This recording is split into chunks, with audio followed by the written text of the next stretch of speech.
My name is Kayla Spelling. I'm a Kentucky girl with wild hair and green eyes who's not just a photographer and videographer, but a midnight designer too. I'm a visual storyteller with a creative spirit that knows no bounds. As a creative junkie and Aquarian sun, my love for all things creative runs deep.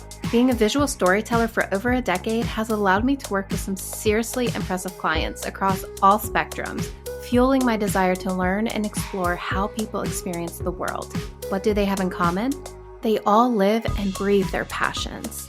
So, inspired by their experiences, I launched a podcast to hear theirs and other stories on how they broke the 9-to-5 mold and pursued their true purpose in life. My goal is to empower listeners with knowledge and inspire them to live their most authentic and fulfilling life by following their passions. Join me on a journey where we'll explore spiritualism, consciousness, writing, culinary arts, tattooing, music, travel, media, and so much more. As an Aquarius, I know that I'm full of surprises, but one thing's for sure. We're in for a crazy journey into this world of creative junk.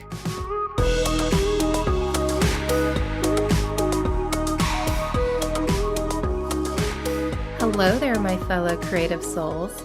Welcome back to Creative Junk, the ultimate fusion of inspiration and passion.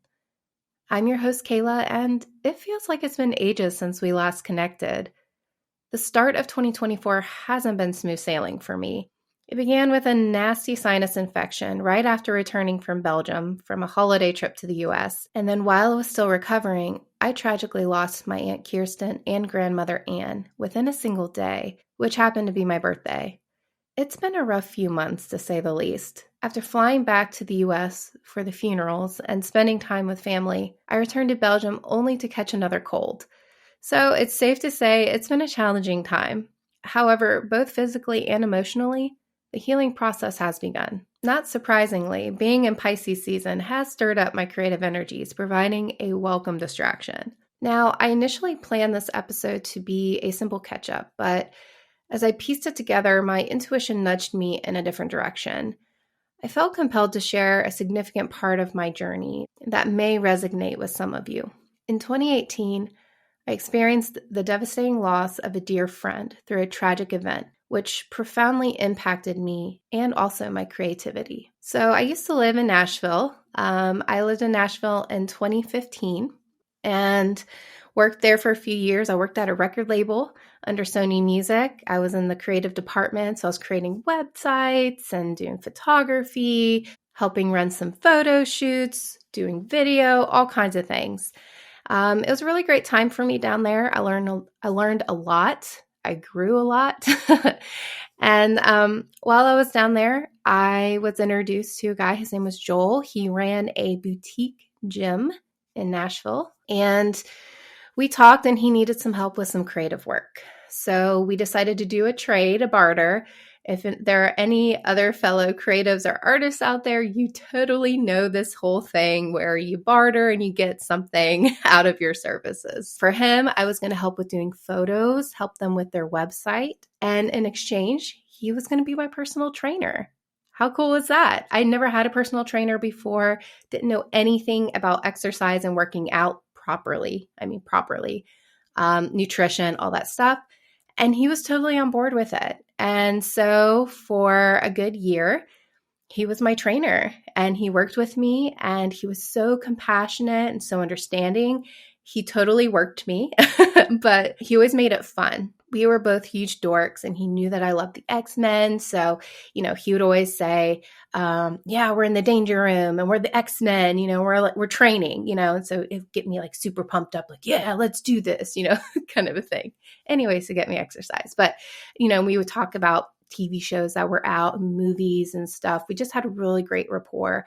And I could see how much the people going to his gym absolutely loved him. They all had a connection with Joel. So he was the owner of the gym. He was also a trainer at the gym. Every one of his clients was super personal and very important to him. Yeah, he was just a light, man. Like people say that about, other people, but he genuinely was a light in this world. Just optimistic and kind and compassionate, would do anything for anybody. So in June of 2018, I would attend morning classes right before I would go to work, Mondays, Wednesdays, and Fridays.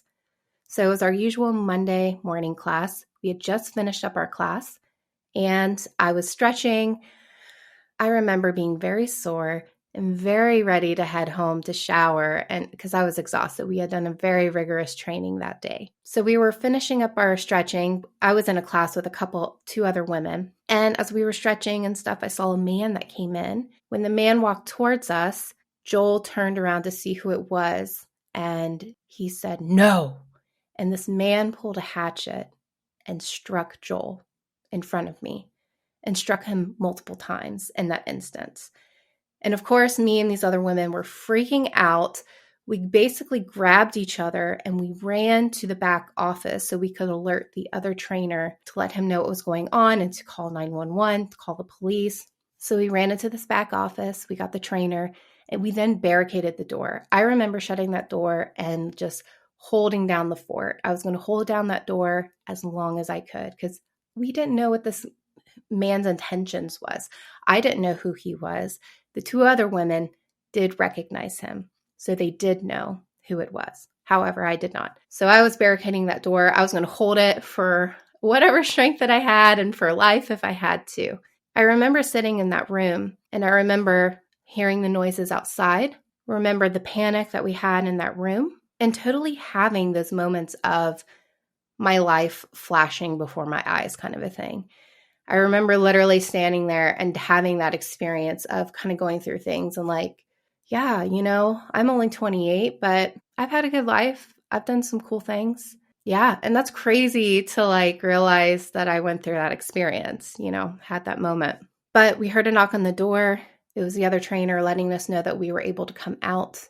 And then when I came out, I found my trainer and my friend Joel face down in a pool of blood. And of course, that was my freak out moment. And then I just got myself together really quickly, and it was very, very much survival mode. I've talked about this in some previous episodes, but I'm a huge horror and sci-fi fan and have watched all these kinds of movies for, oh my gosh, a millennia, it feels like. So to be honest, I like to say that horror kind of saved me in this situation because it's not desensitization necessarily, but I was able to kind of switch gears in my head and almost kind of like go back into my catalog of like movies, like dealing with survival. It's like, like thinking about like The Walking Dead or, some of these things. And it's like what people do when in these situations of people being injured and stuff. I know that sounds silly and crazy, but that honestly is kind of what kept me getting through the moment. So it was like survival mode. And luckily, one of the women in our group, she was a doctor. I don't know the specifics in terms of her doctorate, but she did have basics in terms of being able to look over the body and kind of assess his, the heartbeats and the breathing and things like that. So we said, you are in charge. You just tell us what we have to do. And so we let her kind of like lead. I remember that we needed to basically tie off his arm. So I got one of our resistance bands and I tied off his arm. I want to say, I can't remember which arm it was, but whichever arm it was, the hand was basically hanging on by a thread. It was almost completely severed. So we were tying it off to kind of stop that bleeding. We were doing that to stop the bleeding. And I was just holding that for dear life. And as a funny thing, I remember in my head saying, Joel, this is your fault for me not being able to hold this tight because you made me do all of these arm exercises today. And it was kind of one of those things that internally, like, I know that he was laughing at that too, in a way. But sometimes you have to find a little humor in some of these situations, right? Because they're horrific. So that's kind of like a coping thing, right? So anyways, luckily the ambulance got there. They were able to take him on. Unfortunately, a couple hours later, he did pass away once he arrived at the hospital. They did end up finding the guy. It took a couple days, and I do remember the panic of that, like not knowing who this was and just knowing they were still out there. Was he going to come back and try to find me, because he didn't take out everybody and I was a witness? It's not necessarily crazy, but you go through a paranoia. But luckily, within a day or two, they found him, they apprehended him. He is now in prison. So going through that experience, it was a catalyst for a lot of things for me. As a creative individual, I found solace in creation itself. It's a means for me to channel the turbulent emotions and transform them into something tangible. And this concept isn't foreign. Many artists throughout history have used their pain to fuel creations, from singers turning heartbreaks into, soulful melodies, to survivors of trauma, like in the Holocaust, using art to narrate their experiences. I've seen a lot of this with Holocaust victims who have created art to just work through some of what they experience. And honestly, that I don't even know how they can work through that, because that's horrific experiences that they had. But you see a lot of them create this art. So going through this process, that was my way of healing, was creating something from that hurt and that pain and that energy, that dense energy that I was carrying. And that was best for me. That was just my way to work on my healing process. And then this also sent me on a spiritual trajectory, which really isn't that much of a foreign concept either. That's pretty common, I think. And that's a whole other story in its own, which I'm not going to share in this podcast. But I share all of this to urge you, if you're going through a rough patch, consider embracing creativity as part of your healing journey. Whether it's through drawing, writing, painting, or even immersive activities like Dungeons and Dragons, whatever it is, let your creativity guide you towards healing.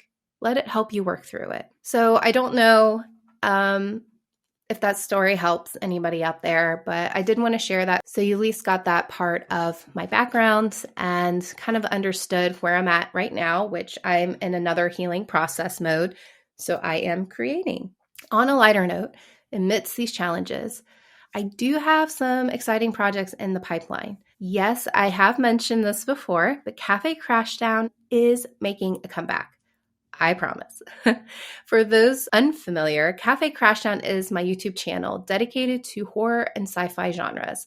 Despite the setbacks caused by COVID-19, I'm gearing up to revive it. Yes, it started in 2019, COVID hit, and then things just went awry in terms of me filming and getting stuff done. Right now, scripts are in the works, and I've been adding blogs to my website, cafecrashdown.com. So definitely check those out. Stay tuned for updates.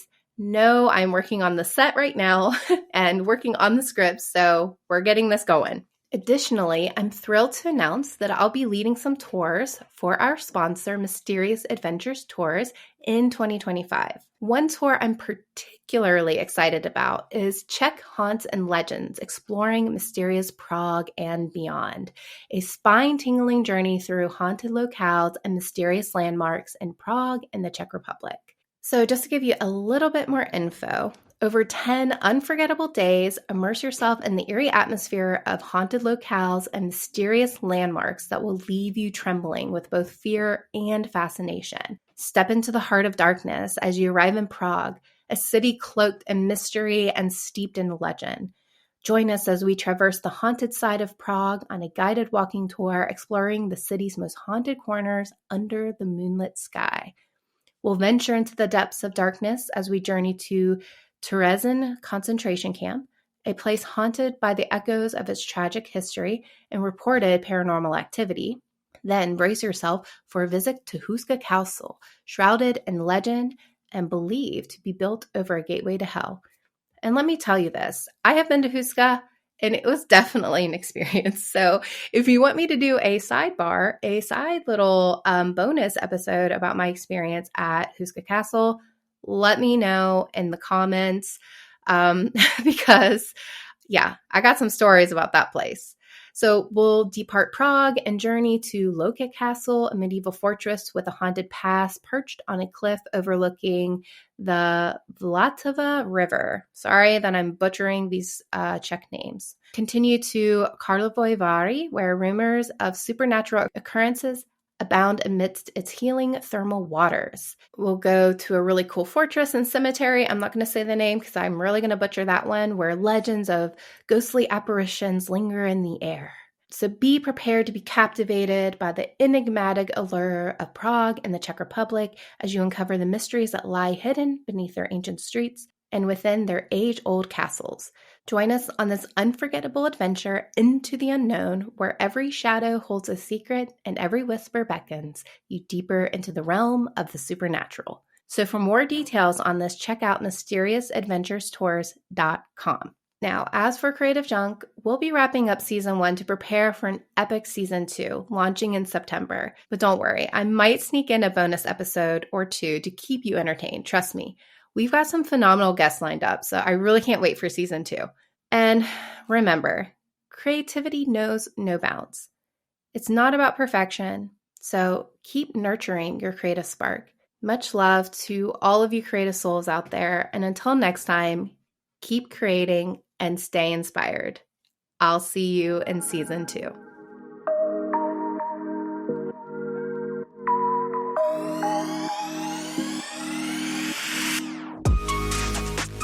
This podcast is brought to you by Mind Junk Creative, a creative agency that creates brands and experiences rooted in visual storytelling. By exploring your Mind Junk Creative is able to tap in and explore all of your wild ideas that you may have viewed as throwaways and use them to create engaging stories and experiences for your brands. What's your story? Go to mindjunkcreative.com and follow them on Instagram at itsmindjunk.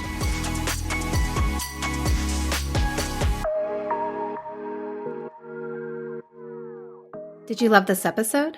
Well, let's continue the chatter on Instagram and Facebook. We can dish about the latest interview and catch up on all things, well, creative. Plus, check out creativejunkpodcast.com for show notes and other juicy resources to satisfy your creative cravings. Don't miss out on the fun, and hey, thank you for listening.